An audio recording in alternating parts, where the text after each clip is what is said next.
하나님 말씀 요한복음 1장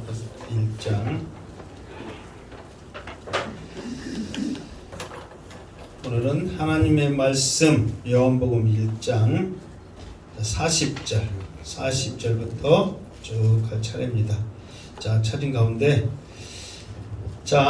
주님께서 이제 제자들에게 와서 보라 이렇게 강력하게 말씀하셨죠. 그때 와서 봤던 두 제자가 있었죠. 하나는 베드로의 형제 안드레와 또 요한 복음의 저자 사도 요한이다 이렇게 말을 했습니다. 그러면은 오늘 말씀을 통해서 우리가 살펴볼 말씀은 이 예수님의 말씀을 들은 제자들의 반응이 어떠했는지 이것들을 살펴봄으로써 여러분들도 오늘 주의 말씀을 듣습니다. 성령께서 주장할 줄 믿습니다. 이 말씀을 듣는 우리들도 어떻게 할 것인가 그 교훈을 삼고 결단하고 믿음으로 나가는 귀한 복된 말씀 되기를 주님의 이름으로 축원합니다. 아멘. 자, 40절 읽겠습니다. 요한의 말을 듣고 예수를 따르는 두 사람 중에 하나는 시몬 베드로의 형제 안드레라 그랬습니다. 요한의 말을 듣고 여기서 요한은 세례 요한을 말하고 있죠. 세례 요한의 그 먼저 우리가 세례라고 합시다. 세례 요한의 말을 듣고 예수를 따르는 두 사람 중에 그랬죠. 그러면 세례 요한의 말은 뭐예요? 세례 요한의 무슨 말을 듣고 예수를 따랐어 두 사람이? 그렇죠. 보라, 세상 죄를 지고 가는 하나님의 어린 양이다. 여기서는 하나님이라고 말을 뺐었잖아요. 어린 양이다. 그러니까 세례 요한은 자기 제자들에게 저분이야말로 하나님의 어린 양이다. 저분을 따라라 계속해서 추천을 했다고 그랬죠. 그러니까 그 말을 듣고 따르는 제자가 몇 명이었다고요? 두 사람 중에 하나는 시몬 베드로의 형제 안드레라 그랬어요. 그러면은 시몬 베드로의 형제 안드레라 그냥 안드레라 했어도 우리가 알 수 있는데 왜 굳이 시몬 베드로의 형제 안드레라 그랬을까요? 그때 당시에는 베드로라는 그 입지, 베드로의 영향력이 더 컸다는 것을 알 수 있죠. 그러니까 안드레 그러면 잘 모를 수 있는데 시몬 베드로의 형제 안드레 그러면 베드로의 형제였어? 그러면서 알 수가 있었다는 거예요. 여러분들도 그러죠. 여러분이 더 잘했으면은 누구 동생 누구야 했든가 누구 오빠 누구 동생이야 했든가 그렇게 할 수 있죠. 여러분들이 얼마만큼 했냐에 따라서 여러분이 중심이 될 수 있고 아니면 여러분들이 밑에가 될 수 있고 그러잖아요. 그러니까 베드로와 안드레는 형제였는데 누가 더 영향력이 컸다는 거예요? 베드로가 영향력이 컸다는 거죠. 그러니까 베드로의 형제 안드레예요. 그러면 그랬구나 그렇게 알 수가 있었다는 거죠. 자, 그러면 안드레 그러면은 이 안드레라는 말은 이렇게 남성적이다, 남자답다 그런 뜻을 가지고 있거든요. 그러면서 이 안드레가 실제로 성격이 좀 이렇게 남자다운 그런 성격이 있었는가 봐요. 이제 그 대표적인 예로 오병이어 사건 아시죠? 오병이어 사건 때 이제 시작을 하면 예수님이 이제 천국 복음을 전했단 말이에요. 그러니까 천국 복음을 자세히 기록을 하지 않았지만은 예수님께서 이 천국 복음을 열정적으로 계속해서 전하다 보니까 시간 간 줄 모르고 전하는 예수님도 듣는 사람들도 시간 간 줄 모르고 듣고 있는 거예요. 그러니까 설교가 굉장히 길었다는 것을 알 수 있죠. 그러니까 내 설교도 사실 짧은 설교는 아니잖아요. 근데 내 설교를 여기다 비교하면 게임이 돼요, 안 돼요? 안 돼. 그러니까 여러분 놀라지 마시기 바랍니다. 그러니까 예수님이 길게 설교하다 보니까 이제 밥 먹을 때가 지나버린 거야. 그러니까 이제 예수님도 제자들도 이 사람들이 너무 배고플 것 같은데 뭔가를 먹여야 되지 않습니까? 자, 그만큼 많은 시간이 흘렀다는 거예요. 그러면 너희들이 줘라! 예수님이 말씀하시죠. 아무것도 없는 거예요. 그럴 때 행동을 취하는 사람들이 있었단 말이에요. 그 중에 대표적인 사람이 안드레예요.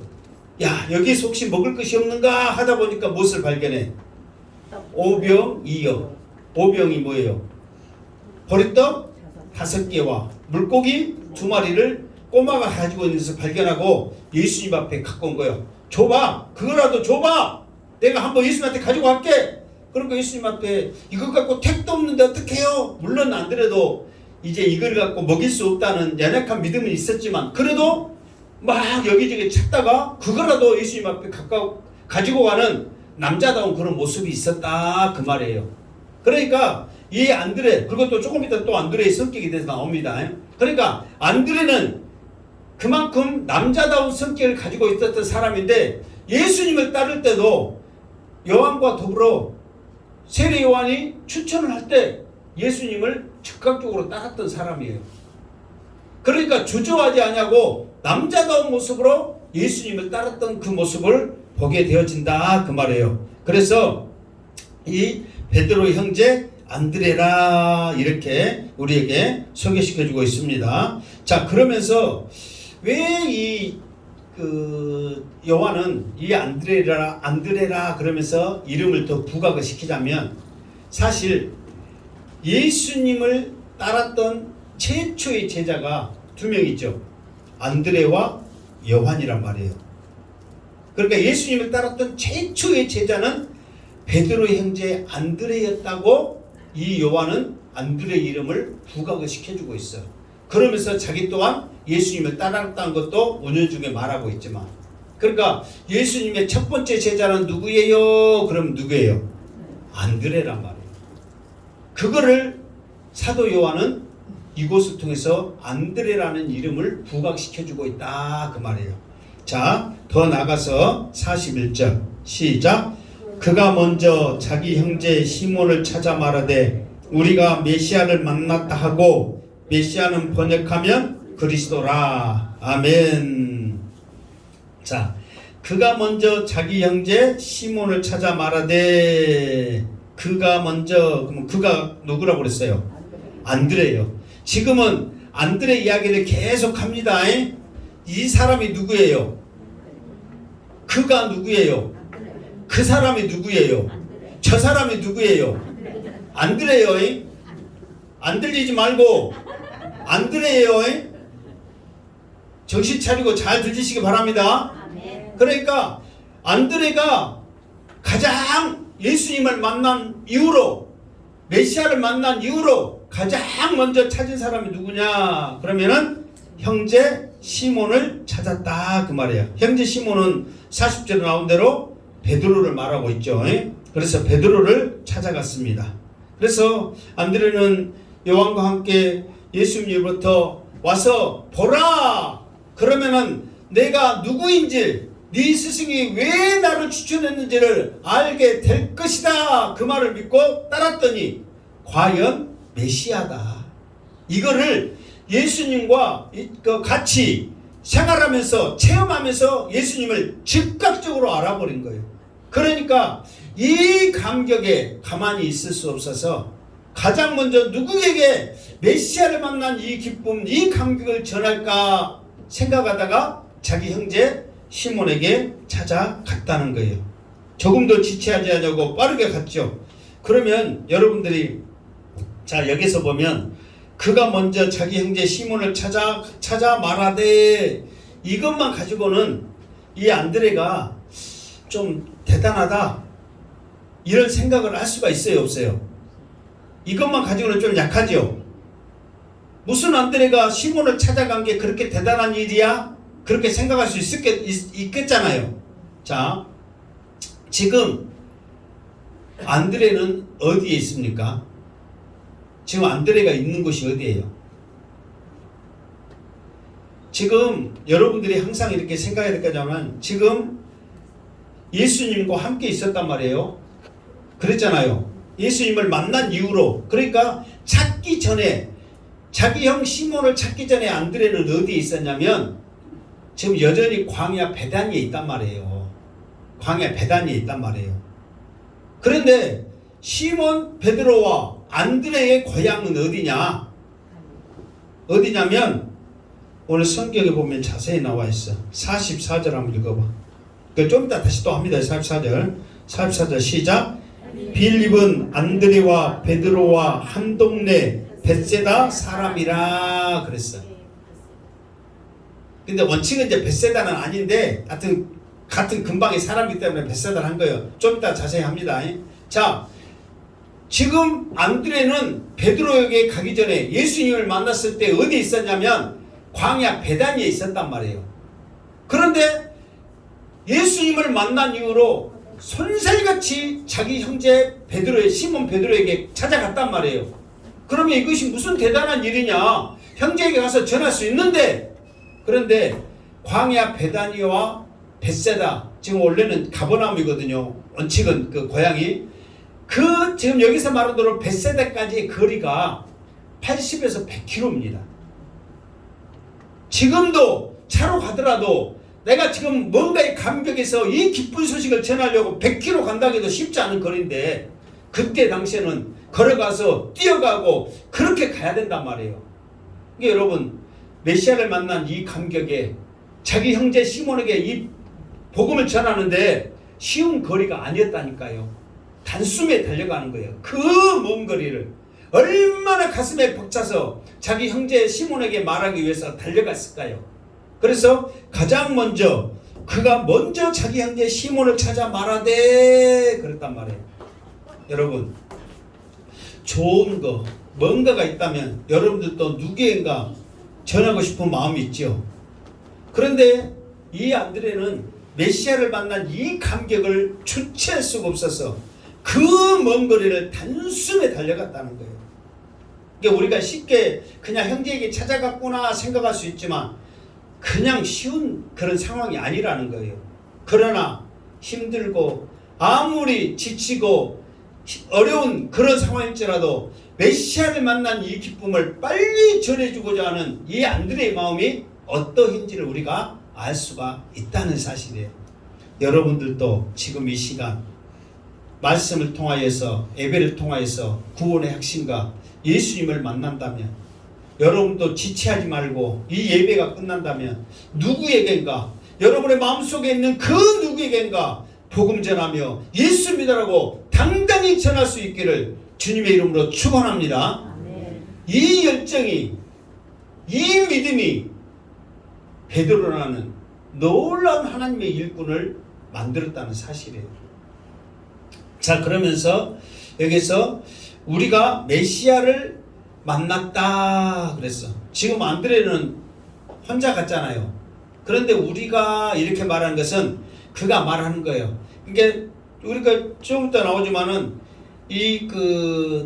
벳세다 가버나움이거든요. 그러면서 그 한 동네 사는 사람이 누구냐면은 베드로, 안드레, 야고보, 요한, 마태 이 5명이 한 고향 가버나움에 산단 말이에요. 그러니까 요한 그러면은 이 베드로도 알아요, 몰라요?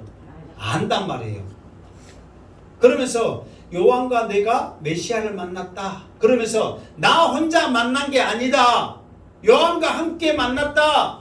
두세 사람의 증인이 있으면 믿는 그런 관심이 있단 말이에요. 나 혼자 만난 게 아니라 형 요한도 알지? 그 요한과 함께 내가 만들었어. 그 요한도 세례 요한의 제자였는데 그도 예수님을 같이 만났는데 메시아였어. 그러면서 확실한 증거를 해주고 있단 말이에요. 그러면서 여기서 뭐라고 그랬어요? 메시아는 번역하면 그리스도라 그랬어. 사실 이때 당시에 그 언어들이 그 아람어였거든요. 아람어. 이제 헬라어가 지금 그 신약은 헬라어인데 헬라어를 쓰기 전에 아람어라는 말을 그 주 공통으로 쓰였단 말이에요. 그러면서 많은 유대인들이 이것을 알기를 원했는데 이거를 번역을 좀 더 가면 또 개발을 번역하면 베드로라 하면서 번역하는 그런 말들이 그 랍비를 번역하면 선생님이라 그런 것들 나오잖아요. 이게 좀 더 자세히 설명하기 위해서 번역하는 이런 내용들을 간간히 소개하고 있어요. 이게 왜 중요한 부분을 좀 더 많이 알기를 원하는 마음에서 지금 그렇게 하는 거예요. 어쨌든 간에 메시아는 번역하면 뭐라고 그랬어요? 그리스도라 그랬어. 그래서 헬라어로 그리스도는 기름 부음을 받는 자 그 말이죠. 그런데 이 기름 부음을 받는 자는 그냥 아무에게 기름을 받는 게 아니라 사명자에게, 어떤 특정한 일을 감당하는 사람에게 기름을 부었기 때문에 그리스도는 사명자라 내가 말을 했죠. 그래서 여러분들도 그리스도 그러면 기름 부음을 받는 자 뜻보다도 사명자입니다. 그래서 주여 나에게도 주님이 기름 부음 받는 사명자였듯이 나도 사명자가 되게 하여 주시옵소서, 이런 믿음의 고백이 있기를 주님의 이름으로 축원합니다. 그래서 이 안드레의 이 메시아를 만난 이 기쁨, 이 감격을 우리도 본받아야 된다는 거예요. 얼마나 기뻤으면, 감격했으면 그 먼 거리를 한숨에 달려가서 우리가 그렇게 찾던, 우리가 그렇게 만나고자 했던 메시아를 만났다 이렇게 말할까요? 여기서 보면 시몬 찾아 말하되 우리가 메시아를 만났다 그랬거든요. 이 메시아는 유대인들에게서는 단순히 그냥 메시아가 아니라는 거예요. 2000년 전부터 말씀을 통해서 오심하는 그 메시아를 그들이 끊임없이 기다리고 고대하고 있던 그 메시아라는 거예요. 그러니까 우리 조상들이 메시아를 기다렸고 우리도 여전히 기다리고 우리 후손들도 그 메시아 오기를 기다릴 건데 그 메시아를 내가 만났다 이렇게 감격에 겨워 말하고 있다 그 말이에요. 우리도 예수를 전할 때 어떤 예수를 전해야 됩니까? 다시 오실 주님, 다시 오시마 약속하신 그 주님, 가실 때 그 모습 그대로 오시마 그 주님을 우리도 기대하면서 고대하면서 기다리면서 그 주님을 증거하기를 주님의 이름으로 축원합니다. 아멘. 자, 그러면서 이제 안드레가 이제 다음 절에는 더 남자다운 행동을 하게 됩니다. 자, 42절 시작. 데리고 예수께로 오니 예수께서 보시고 이르시되 내가 요한의 아들 시몬이니 장차 게바라 하리라 하시니라. 게바는 번역하면 베드로라. 아멘. 자, 데리고 예수께로 오니 그랬어요. 여러분, 데리고 예수께로 오니 이 말만 들으면 그냥 예수님, 그러니까 안드레가 예수님 옆에 자기 형 베드로가 형이거든요. 형 시몬을 데리고 왔는갑다 그렇게 생각할 수 있잖아요. 근데 여러분 생각하세요. 여러분들도 누군가 예수를 전하려고 그러는데 데리고 오기가 쉬워요, 어려워요? 그런데 베드로는, 그러니까 안드레는 데리고 예수께 오니 그러니까 아, 형이 동생 말을 잘 들었는갑다, 좋겠다, 막연히 그렇게 생각할 수 있을 것 같아요.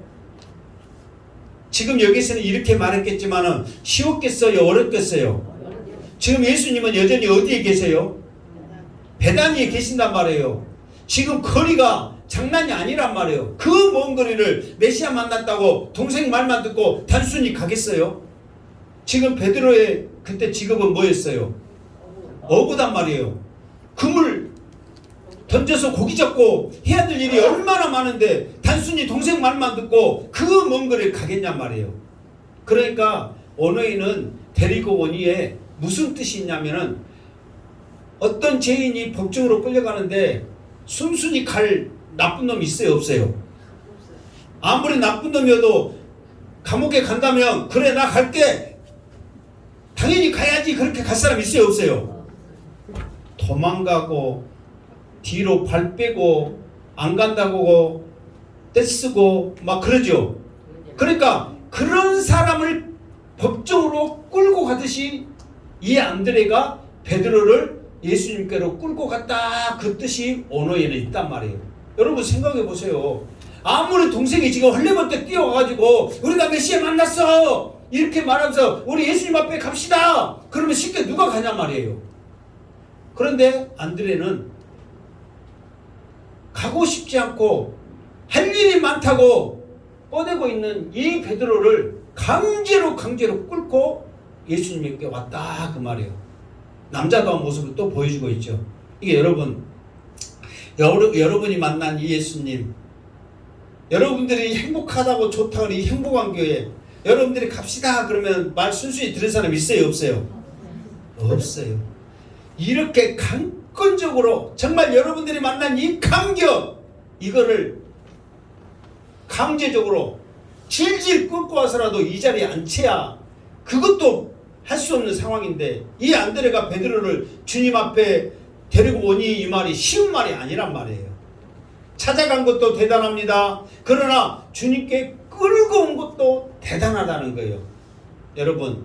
여러분들도 정말 이 사람만큼은 예수 믿게 해야 되겠다, 그런 사람 있다면 정말 이 목이라도 끌고 강주를 한번 이 자리에 앉혀보겠다 하는 그런 각오가 한번 있기를 바랍니다. 아멘. 그렇게는 해봐야 내가 전도하려고 애썼다, 얼마나 노력한지 아느냐, 그렇게도 할 거 아니에요.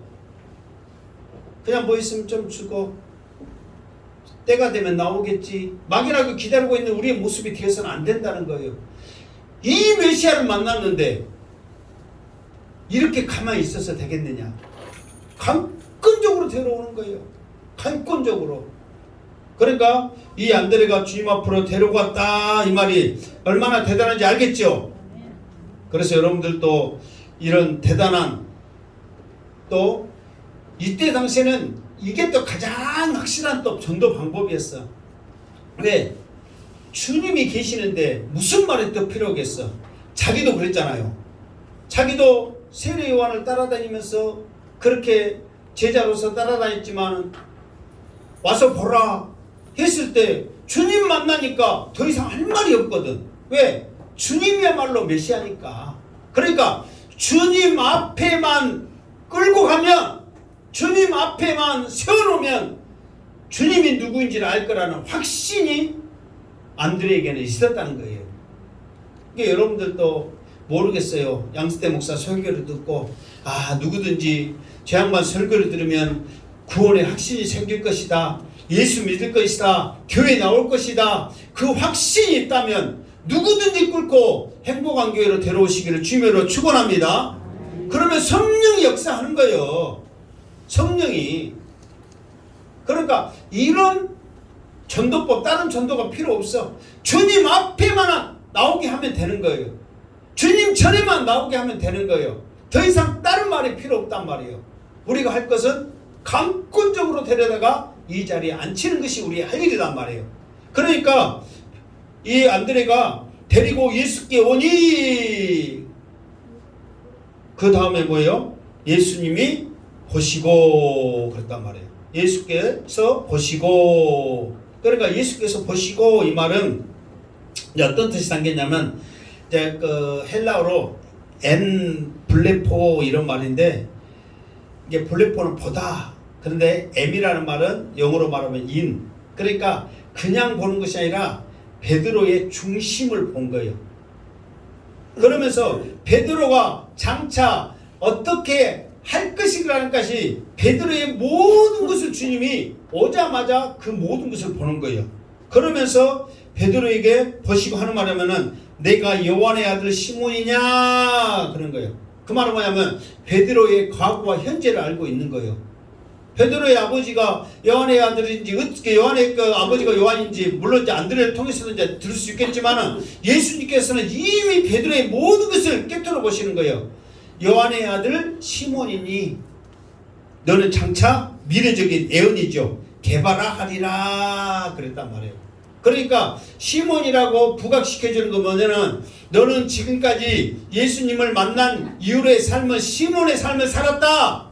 그러나 예수님을 체험적으로 야다로 안 이후에는 너는 개바로 살 것이다. 이거를 예수님은 베드로를 보자마자 현재와 미래의 예언을 해주고 있다 그 말이에요. 그런데 이 예언이 바로 이루어지는 게 아니라 3년쯤 예수님이 그 하늘로 올라가시기 거의 비슷한 쯤에 그 가이사랴 빌립보에서 예수님이 제자들에게 묻죠. 그러니까 사람들이 막 예수님 누구라고 해요. 그때 당시에 세례 요한이냐 뭐 엘리야냐 선지자냐 그러면서 누구라고 막 그래요. 그러면 너희들은 나를 누구라 하느냐 그랬을 때 그러니까 베드로가 마태복음 16장 16절의 말씀처럼 주는 그리스도시요 살아계신 하나님의 아들입니다 했을 때 정말 네 고백 속에 성령이 함께하였다.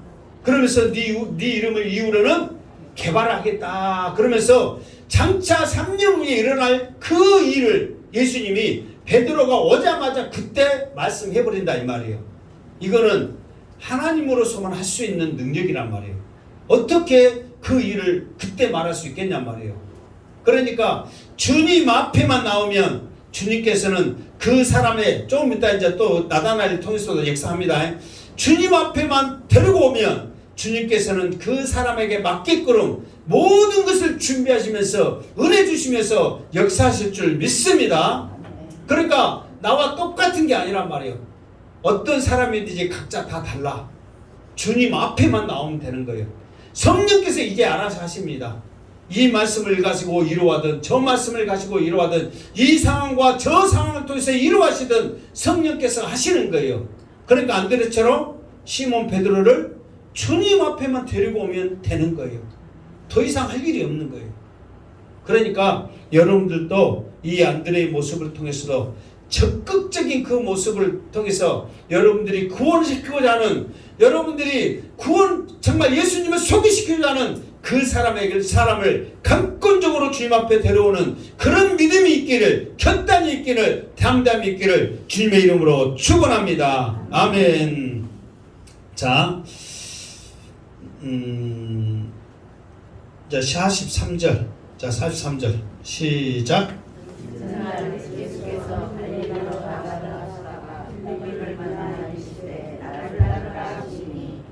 자, 이튿날 그랬어.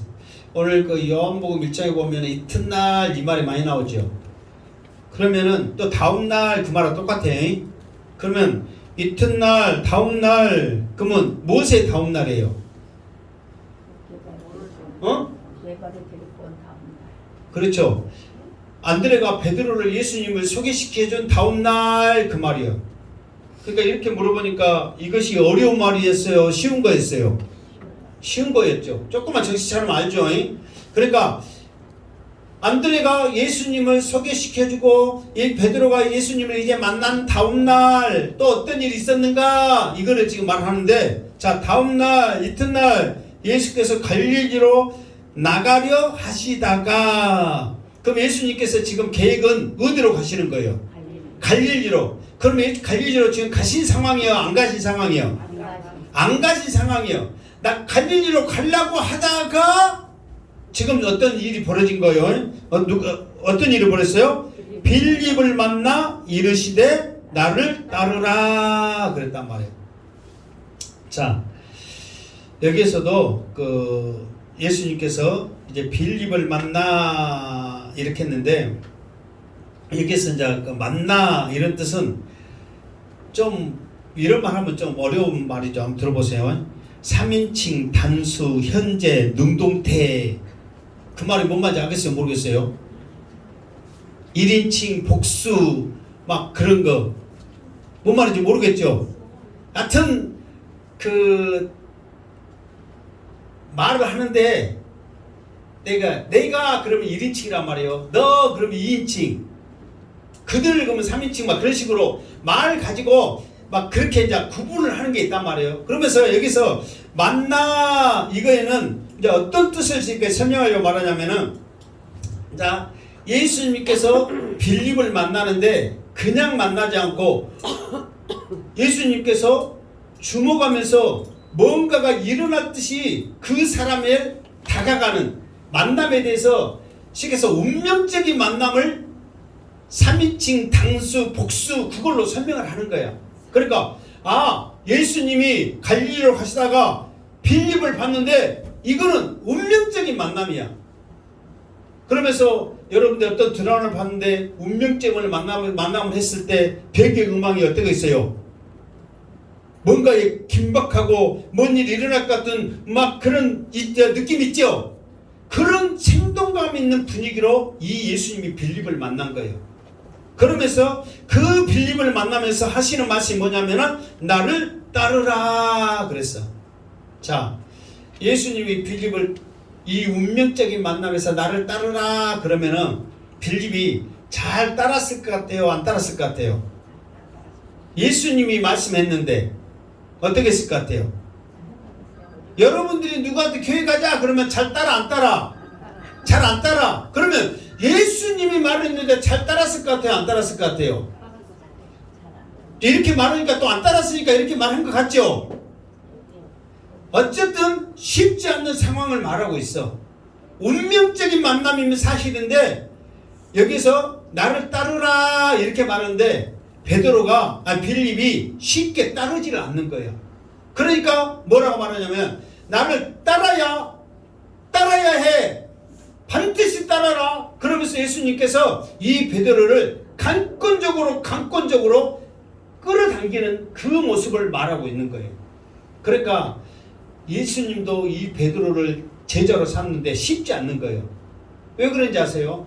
지금 이 빌립이 있는 곳이 어디예요? 예수님이 있는 곳이 어디요? 지금 광야 베단이란 말이에요. 조금 전에 내가 말했죠. 빌립의 동네가 어디라고 그랬어요? 벳세다란 말이에요.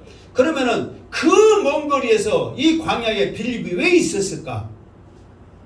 이 사람도 세례 요한의 제자였다는 거예요. 그 먼 곳까지 와서 세례 요한의 제자로서. 그런데 요한과 안드레는 스승님 요한이 추천을 하니까 예수님을 따랐단 말이에요. 그런데 빌립은 따르지 않고 있는 거예요. 그러면서 갈릴리로 가다 보니까 보통 사람 아니네. 예수님도 그 사람의 능력을 보는 거예요. 그러면서 운명적인 만남을 통해서 나를 따르라 했는데 주저하고 있는 그 모습이요. 그러니까 예수님이 주저하지 말고 나를 따르라 강권적으로 잡아다니는 그 단어를 만남이라는 단어에서 썼단 말이에요. 그러면서 나를 따르라 했을 때 그 강권적인 단어를 썼단 말이에요. 그런데 왜 빌립이 그러면은 다른 제자처럼 예수님 안 따랐냐면 계산적인 사람이에요. 자, 오병이에 조금 전에 말했죠. 오병이에 조금 전에 말했는데 너희들이 먹을 걸 줘라 했을 때 제자들이 나름대로 분주를 했을 거 아니에요. 그러니까 안드레는 그 보리떡 5개 물고기 2마리로 가져왔단 말이에요. 그런데 빌립은 옆에서 뭐라고 했냐면은 여기 있는 사람이 남자만 5,000명이고 여자니까 지금 이 사람들을 예를 들어서 그 1,000원짜리 빵 하나라도 먹이려면은 지금 돈이 얼마나 필요한데 이 돈이 지금 어디서 나고 어떻게 할까? 우리는 돈 가진 게 이것밖에 없을 건데 지금 이 계산 저 계산 지금 머리 굴리고 있는 거예요. 지금 안드레와 요한이 예수님을 따라가고 있을 때 이 빌립은 지금 머리 굴리고 있는 거예요. 내가 따라가면 우리 스승이 어떻게 될 것인가? 저 양반 따라가면 진짜 이 메시아 맞을까? 어쩔까? 이런 지금 상황이란 말이에요.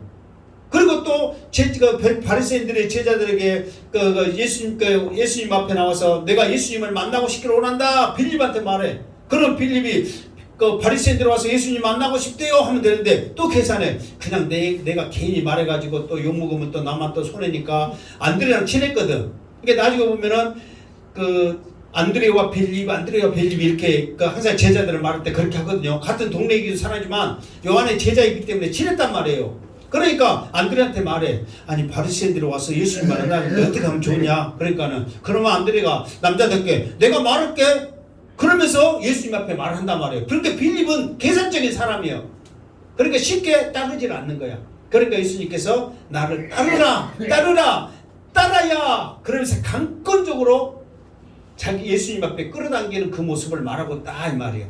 그러니까 사람이 너무 계산적이다 보면 잘 안 따르는 경우도 있잖아요. 그러다 보면 너무 계산적이고 이리 재고 저리 재고 그리 재고 그러다 보면 손해요 안 손해요? 때로는 좋은 것도 있지만 손해도 나.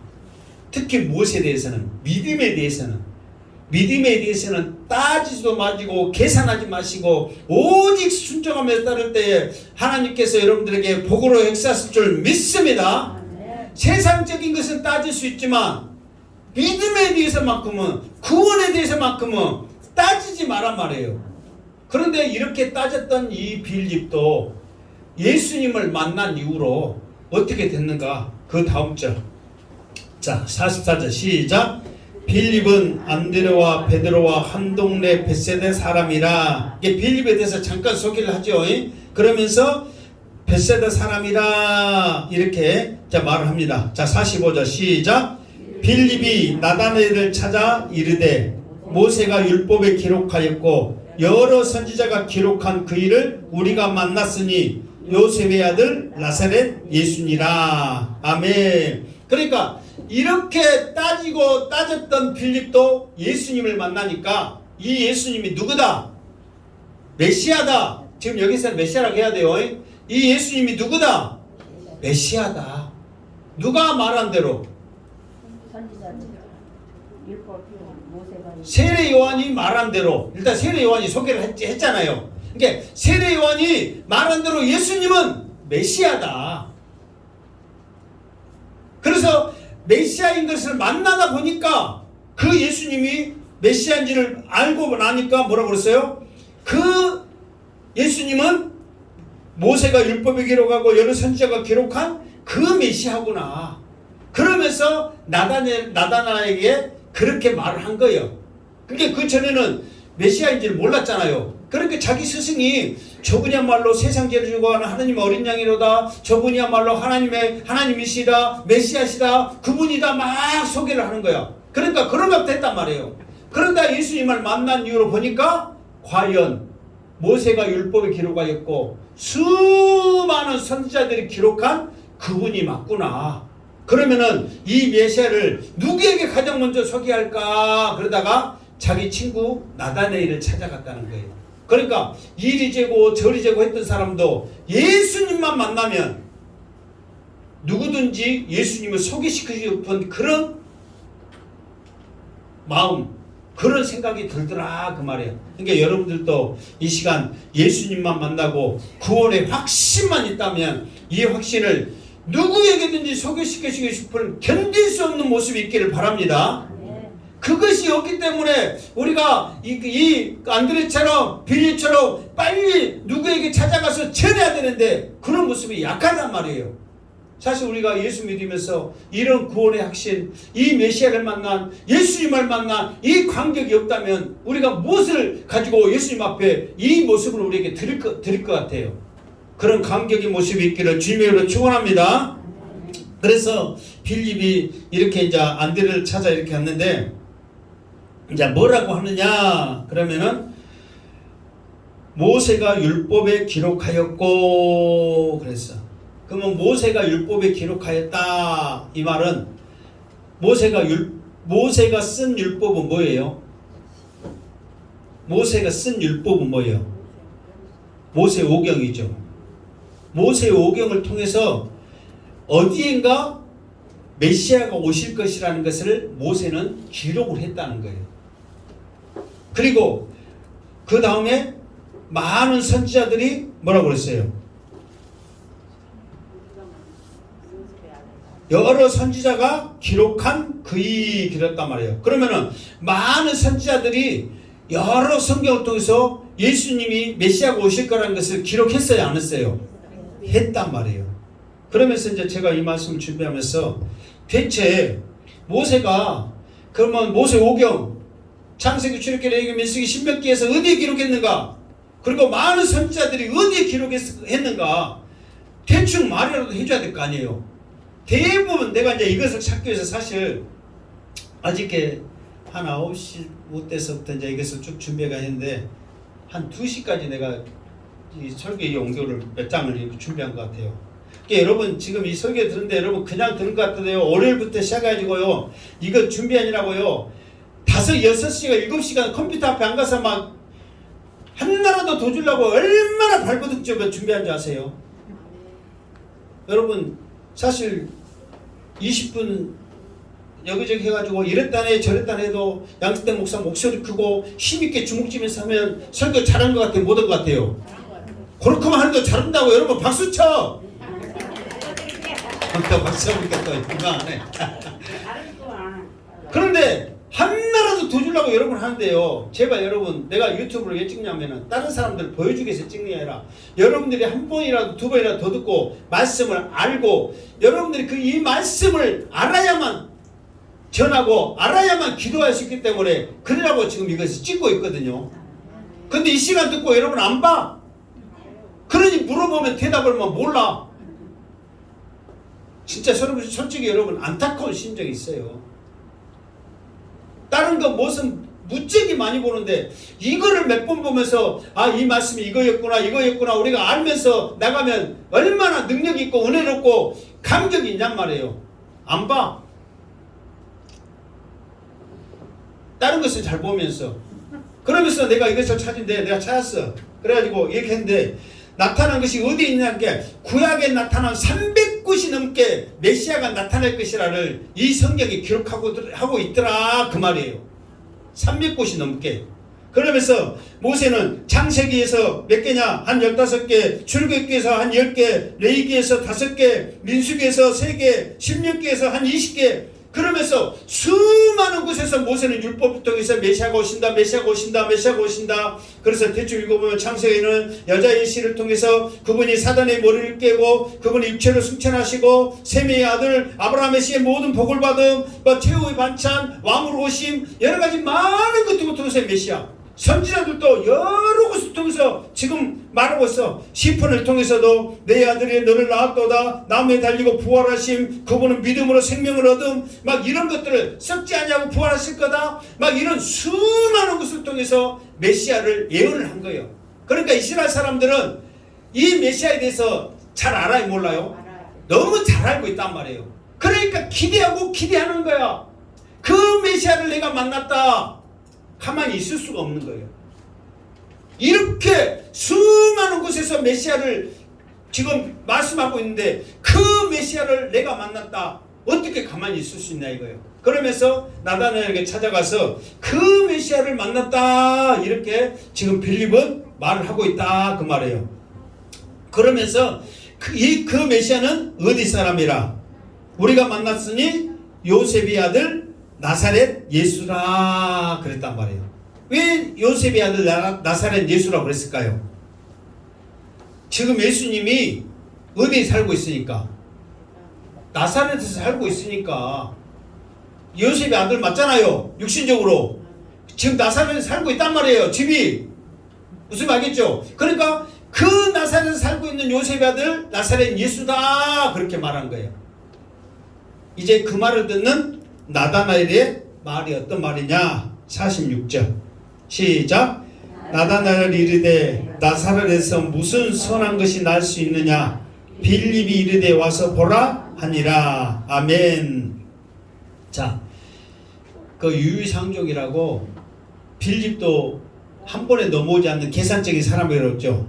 이 나다나엘도 보통 사람이 아니야.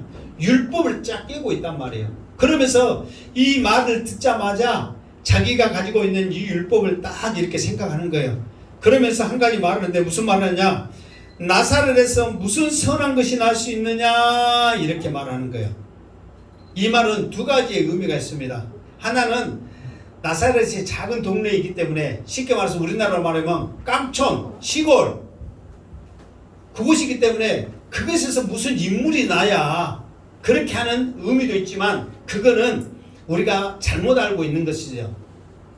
나다나엘이 말한 이 의미는 뭐냐 그러면은, 메시아는 구약에 어디에서 난다고 되어 있어요?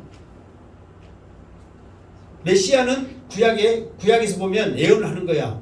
구약에서 어디에서 메시아가 날 것이다, 그렇게 말했어요. 에? 처음 들어봤나?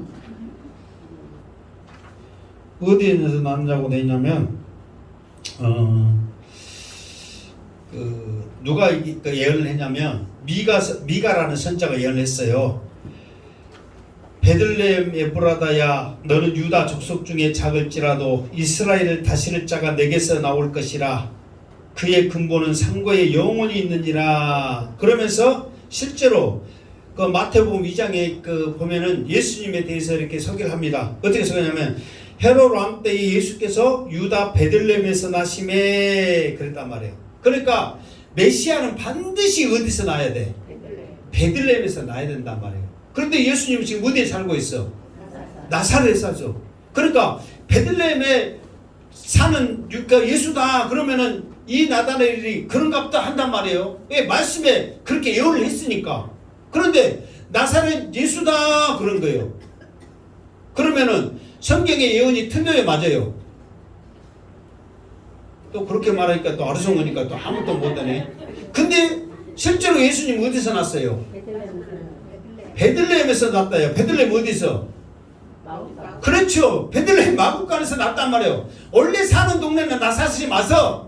그런데 왜 베들레헴에서 났냐면 호적하러 가는 곳에 길에 베들레헴에서 났잖아요. 그러니까 그 말씀의 유언대로 예수님이 베들레헴에서 난 것이 맞아요, 틀려요? 맞단 말이에요. 예수님이 베들레헴에서 난 건 맞아. 그러나 자라기를 나사렛에서 자랄 뿐이라는 거예요. 그러면은 그렇게 나다나엘이 말했을 때 빌립이 예수님이 태어난 곳은 베들레헴이고 고향이 나사렛이라니까 말을 해야 되는데 그 말을 못했어. 왜 못했을까요? 빌립도 어제 만났으니까 예수님. 어제 만났는데 어떻게 그렇게 속속들이 알 거예요. 그러나 예수님이 베들레헴에서 태어난 것은 맞아요, 틀려요? 맞단 말이에요. 그러니까 이 나다나엘은 율법으로 짝 끼고 있기 때문에 메시아라면 베들레헴에서 나는데 왜 나사렛 사람이지? 그곳에서 태어났다면 그 예수는 메시아가 아니야. 내가 이 앞에 말했죠. 예수라면 반드시 어디서 태어나야 돼? 베들레헴에서 태어나야 돼. 그러면은 이만희가 내가 예수다 그랬어. 그러면 이만희는 어디서 태어났어? 뭐 우리나라 어디 뭐는지 모르겠지만 알 필요도 없어서 우리나라에서 태어났어. 그러면 그 양반이 메시아이 아니요. 예수라면 반드시 부활하셔야 되는데 그 양반이 죽었다 살아났냔 말이에요. 이것만 해도 확실한 증거인데 그분이 예수입니다. 그분이 메시아입니다 하고 따라다니는 수많은 사람들이 우리나라에 있어. 성경에 확실하게 이렇게 말하는데 그러면은 누가 바보예요? 참 이렇게 어리석은 사람들이 얼마나 많은지 모른다는 거예요. 그러니까 나다나엘이 그렇게 말하잖아요. 베들레헴에서 태어나지 않는데 어떻게 메시아냔 말이에요. 그래도 빌립은 굴하지 않고 와서 뭐라고 그랬어요?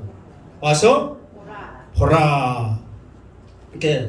이렇게 전도를 하다 보면 베드로처럼 내가 지금 할 일이 많은데 지금 내가 너랑 같이 그 먼 거리를 찾아서 예수를 만나야 되겠어?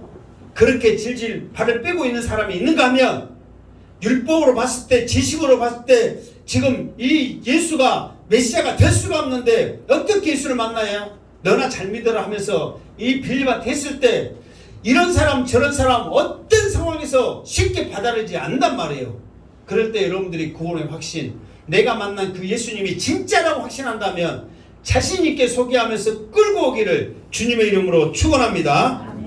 그런 확신이 있으니까 이렇게 말하는 거예요. 그러면서 뭐라면 와서 보라는 거예요. 한 번만 와봐라야. 왜? 그 사람들은 알아.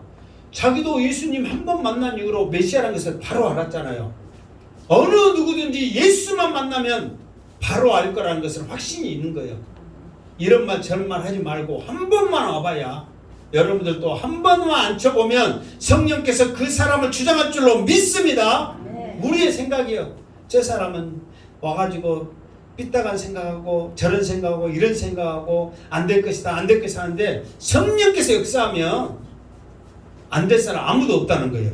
자 시간 내가 좀 많이 걸린다고 했죠. 오늘 했어요 안 했어요? 서두에 아직 지금 51절까지 해야 되니까 지금 아직 멀었는데 빨리빨리 끝내긴 할 겁니다. 자 47절 시작. 예수께서 나다나엘이 자기에게 오신 것을 보시고 그를 가리켜 이르시되 보라 이는 참으로 이스라엘 사람이라 그 속에 간사한 것이 없도다. 아멘. 자 여기에서도 그 나다나엘이 예수님에게 오는 모습을 베드로가 예수님한테 엠플레포 했을 때 그 중심을 바탕했잖아요. 여기에서도 예수님께서 나다나엘의 중심을 보시는 거예요. 그러면서 나다나엘을 중심을 보시면서 이렇게 보는데 이 나다나엘을 통해서 예수님이 놀래버리는 거예요. 어떻게 놀랬냐? 보라 이는 참으로 뭐라고 그랬어요? 이스라엘 사람이다 그랬단 말이에요. 이는 보라 이는 참으로 이스라엘 사람이라. 여러분 이스라엘 사람이다. 이스라엘이라는 이름을 누가 받았어요? 야곱이 받았잖아요. 야복강에서 천사와 씨름하다 이김으로써. 근데 이제 우리가 그거는 그 시각적인 현실적인 것이고 진짜로 그 이름을 받은 것은 다른 더 귀한 의미가 있어요. 자, 이스라엘이라는 이 단어는 세 단어의 합성입니다. 이게 이스라엘 그러면 이제 네자인데 이제 쉽게 말해서 믿음, 소망, 사랑 이러듯이 세 단어의 합성이에요. 무슨 단어냐? 그러면 이쉬 이거는 뭐냐면은 사람이라는 뜻이에요. 헬라어로 사람이라는 뜻이에요. 위쉬가. 자, 그 다음에 라하는 보다 뜻이에요. 그러니까 사람이 보다, 위시 라하, 사람이 보다. 그런데 마지막에 엘이 있죠, 엘. 그건 하나님이란 말이에요. 그러니까 하나님을 보는 사람, 이게 이스라엘이란 뜻이에요. 그 원래 이 이스라엘이란 그 야곱이 받을 때 하나님과 겨루어서 이겼다 그렇게 하잖아요. 근데 그거는 그냥 그 뜻일 뿐이고 진짜의 뜻은 뭐냐면은 하나님을 영으로 보는 사람이에요. 그런데 이것을 야곱이 이 이름을 받을 때 어떤 상황에서 받았냐면 사실 예수를 만나면서 목숨 건 상황이거든요. 지금 목숨이 이틀로 상황이란 말이에요. 이런 목숨이 이틀로 상황에서 야곱이 할 수 있는 것은 뭐냐면은 기도하는 거란 말이에요. 기도하는데 그가 목숨 다해서 기도하는 거예요. 그러면서 그가 기도하는 가운데 하나님을 영으로 본 거예요. 그러면서 그 하나님을 놓치지 않냐고, 내가 이 하나님 놓치면 나는 죽는다 그러면서 영으로 그 하나님 앞에 목숨 걸고 기도하는 사람이 이스라엘이라는 뜻이에요.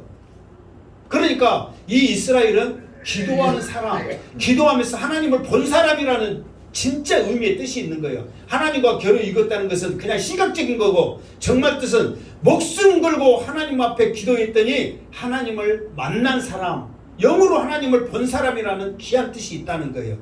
그런데 영으로 하나님을 본 사람이 대체 몇 명이나 되겠냔 말이에요, 이스라엘 중에. 그런데 이 나다넬이야말로 영으로 하나님을 만난 기도의 사람이라는 것을 예수님 앞에 칭찬을 받는 사람이에요. 그러면 나다나엘이 대단해요, 안 해요? 대단하다는 사람. 이 나다나엘이 말씀만 율법에만 능통한 게 아니라 기도의 사람으로서 대단하는 거예요. 그러면서 뭐라고 또 칭찬합니까? 그 속에 간사한 것이 없도다 그랬어요. 여기서 간사하다는 뜻은 뭐냐면은 외식함이 없다, 꾸밈이 없다, 속임이 없다 그 말이거든요. 그때 당시에 수많은 바리새인들 유대인들의 신앙은 뭐냐면은 사람한테 잘 보이는 신앙이었어. 하나님 앞에 잘 보이는 신앙이 아니라 사람한테만 겉으로만 잘 보이는 신앙이었어. 그것을 중점적으로 했단 말이에요. 그런데 이 나다나엘은 겉으로가 아니라 속으로 정말 중심으로 하나님 앞에 믿음으로 나갔던 사람이라는 거예요. 정말 저 사람은 기도의 사람이라는 것을 예수님이 칭찬을 해버리는 거예요. 그 속을 봤더니. 여러분들도 누구에게 보이려고 신앙생활을 하는 것이 아니라 하나님을 만나고 하나님 앞에 신앙생활 하기를, 이 시간 하나님 앞에 모든 것을 기도하기를 주님의 이름으로 축원합니다. 네. 이러고 보니까 나다나엘 대단해요, 안 해요? 대단해요. 이렇게 대단하단 말이에요. 이 나다나엘이 예수님 앞에 오니까 예수님이 뭐라고 그랬느냐 그랬더니 48절에 시작.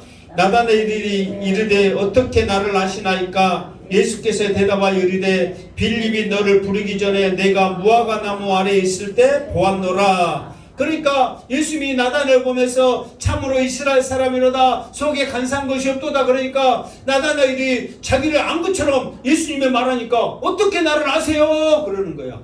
그러니까 예수님이 한 걸음 더 나가서 빌립이 너 부르기 전에 무화과 나무 아래에 있었지? 그때 내가 봤다. 그러는 거예요. 그러면 무화과 나무 왜 있었냐면은 사실 많은 사람들은 큰 길거리에서 광장에서 하나님 그러면서 기도해. 왜 큰 길거리에서 광장에서 그렇게 기도합니까? 사람한테 보이려고. 나 지금 기도하고 있다, 봐라, 하나님 한 거야. 그런데 나다나엘은 무화과 나무 밑에 있어. 그늘에 있단 말이에요. 왜 그것이 했냐면은 저녁에는 옥상에 올라가서 하나님 앞에 기도합니다. 낮에는 나무 그늘에서 사람이 없는 곳에서 기도합니다. 나다나엘은 빌립을 만나기 전에도 무화과 나무 그늘에서 기도하고 있었다는 거예요. 영으로 하나님을 만난 그 나다나엘을 이미 빌립이 만나기 전에 내가 기도하고 있는 너를 봤다 그러는 거야. 그러니까 이 나다넬이 깜짝 놀래 안 놀래요? 깜짝이 놀래. 그러면서 하는 말이 49절 시작. 나다넬이 대답하되 랍비여 당신은 하나님이요 하나님의 아들이시요 당신은 이스라엘의 임금이로소이다. 그렇게 고백해. 그러니까 율법에 능통한 자 빌립이 말을 했을 때 잘 믿지 않았던 그 나다넬이 완전히 깨지는 순간이에요. 말씀도 지식도 아무것도 필요 없어요. 모든 것을 아시는 그 예수님 앞에 나다나엘은 고백할 수밖에 없는 거예요. 당신이야말로 하나님의 아들이시요 이스라엘의 왕이십니다. 왜 이스라엘의 왕이라고 말한 줄 아세요? 구약에는 메시아를 왕으로 오실 것을 많은 곳에서 예표를 한 거야. 그러니까 이 예수님이야말로 이스라엘의 왕이라는 것은 메시아라는 말이에요. 당신이야말로 진정 메시아입니다. 알고 있는 율법의 지식을 통해서 예수님 앞에 고백을 하고 있다 그 말이에요. 그러니까 쉽게 받아들이지 않고 쉽게 깨지지 않고 쉽게 예수님에 대해서 받지 않았던 이 나다넬이 예수님의 그 말 한마디에 모든 것이 깨져버리는 거예요. 그러니까 여러분들도 모든 생각, 모든 지식, 모든 경험 다 내려놓으시고 오직 말씀에 끼어지기를 주님의 이름으로 축원합니다. 그러니까 그렇게 고백한 예수님께서는 또 나다나에게 말씀합니다. 50절 시작. 예수께서 대답하여 이르시되 내가 너를 무화과나무 아래에서 보았다 함으로 믿느냐 이보다 더 큰 일을 보리라. 아멘. 그러니까 예수님이 말하는 거예요. 무화과나무 아래 있을 때 보았다. 이건 놀란 일이 아니에요. 놀랄 일이죠. 그러니까 이 나다넬도 그것까지 본 예수님을 안 믿을 수가 없는 거예요. 그러니까 예수님이 무화과나무 아래 있을 때 보았다 하니까 이것이 믿구나. 그러면서 그것은 아무것도 아니다. 너는 앞으로 이보다 더 큰 일을 보리라 그런 거예요. 이보다 더 큰 일을 보리라. 그런 이보다 더 큰 일이 뭐가 있을까요? 자 51절 시작. 또 이르시되 진실로 진실로 너희에게 이르노니 하늘이 열리고 하나님의 사자가 인자 위에 오르락내리락 하는 것을 보리라 하시니라. 아멘. 그러니까 앞으로 나다넬이 볼 일은 뭐냐? 무화과 나무 아래 있을 때 알았다간 그 예수님의 능력이 이제는 그냥 아무것도 아니고 하늘이 열리면서 인자가 하나님의 사자들이 인자 위에 오르락내리락 하는 것을 보리라. 그러니까 이거는 하나님의 아들로서 하나님으로서 이 세상의 모든 것들을 이끌어 가시는 그 주님의 능력을 너는 앞으로 보게 될 것이다. 사실 하늘이 열리면서 천사가 오르락내리락 할 때 그 사건이 언제였어요? 야곱이 꿈을 꿀 때 사닥다리가 있으면서 하늘이 열리면서 천사가 오르락내리락 하는 그 모습을 지금 말하고 있죠. 그때 그 모습이 뭐냐 그러면은 언제든지 하늘은 열려 있는 거예요. 그러나 우리의 믿음에 영원히 열려 있어서 지금 하나님께서 하늘을 여시면서 우리에게 주시는 그 능력을 우리는 보지 못할 뿐이란 말이에요. 그러면은 나다넬 네가 이제 나를 메시아로 믿는다면 하늘이 열려 있어서 천사들이 오르락내리락하면서 내 명령을 받으면서 이 세상을 다스리고 있는 놀라운 일을 보게 될 것이라는 것을 이 나다넬을 통해서 예언을 하고 있다 그 말이에요. 지금 우리가 찬양 하늘문이 열리고 그렇게 우리가 찬양만 하고 있지만 정말 우리의 영안이 열려 있어서 그 하나님을 본다면 그 하나님께서는 우리를 통해서 지금도 우리를 위해서 기도하시는 그 주님의 모습이 하늘을 통해서 보여줄 줄 믿습니다. 이거를 믿음으로 네가 보게 될 것이다. 이 놀라운 일을 이 나다넬을 통해서 예언을 하고 있다는 거예요. 그러니까 장차 이 나다넬이 앞으로 이 주님이야말로 메시아다. 이 주님을 통해서 모든 것들이 이루어질 것이라는 것을 그가 제자로서 전파하는 그런 사역을 감당하게 되더라 그 말이에요. 그러니까 우리도 이제 이 예수님을 나의 구주십니다. 이 예수님이야말로 내 죄를 사여 주시는 분입니다. 그리고 다시 오셔서 이 세상을 다스리면서 우리와 함께 영원토록 왕노를 하실 그 주님이십니다. 이 고백하며 나갈 때에 우리가 비로소 누구인가 예수님을 증거할 수 있다는 거예요. 그러니까 여러분들이 이걸 알려면은 나다넬처럼 하나님의 말씀을 우리가 알아야 돼요. 어쩔 때는 저도 사실 목사이지만 말씀을 잘 모르고 지금 계속 이렇게 알아가면서 이렇게 하거든요. 전에 몰랐던 것, 정말 젊었을 때 이 말씀을 이렇게 깊이 파고 깊이 알았다면 얼마나 더 강하게 구약에 있는 이 말씀, 어떤 분은 그래요. 이 300가지가 되는 말씀 안 보고 다 외우면서 창세기는 여기저기 나와 있고, 그 민수기는 여기저기 나와 있고, 신명기는 여기저기 나와 있고, 쫙 읊으면서 이 말씀을 침 튀기면서 증거하는데 얼마나 은혜가 되겠어요. 이렇게 못 외우면서도 이것만 갖고도 이렇게 해도 열정적으로 하는데 안 보고 이렇게 쫙 끼면서 막 이렇게 하는데 얼마나 은혜가 되겠냐고요. 그러면서 그 설교를 듣는 그 사람들이 아, 설교가 길다, 아, 힘들다, 어렵다, 그 생각만 하고 있어요. 그 주님이 나의 주님이시고 내가 만난 그 주님을 나도 증거해야지, 이 열정을 가지고 얼마나 증거하기를 소망하고 있겠냔 말이에요. 여러분들도 그런 믿음이 있기를 주님으로 축원합니다. 제발 여러분들이 유튜브를 이렇게 찍으면 정말 말씀이 어떠한지, 이 뜻이 무엇인지 여러분들이 참고하면서 한 번이라도 더 보시기 바랍니다. 그러니까 말씀을 모르고 성령 은사 받으면 아무 의미 없다니까요. 교만해진다니까요. 말씀을 모르고 우리가 누구한테 전도한다면 내 말만 하게 돼 있다니까요. 그러니까 여러분 다른 거 필요 없죠. 예수는 그리스도다. 내가 할 말 없으면, 몰라서 할 말 없으면 빌립처럼 안드레처럼 어떻게 말해야 돼? 2자 시작. 또 벌써 잊어버렸네. 2자 시작. 내가 또 가르쳐줘야지. 어디에 있어요? 46절. 자, 빌립이 이르되 시작. 빌립이 이르되 46절 다같이 46절 시작. 나다나엘이부터 해. 46절 시작.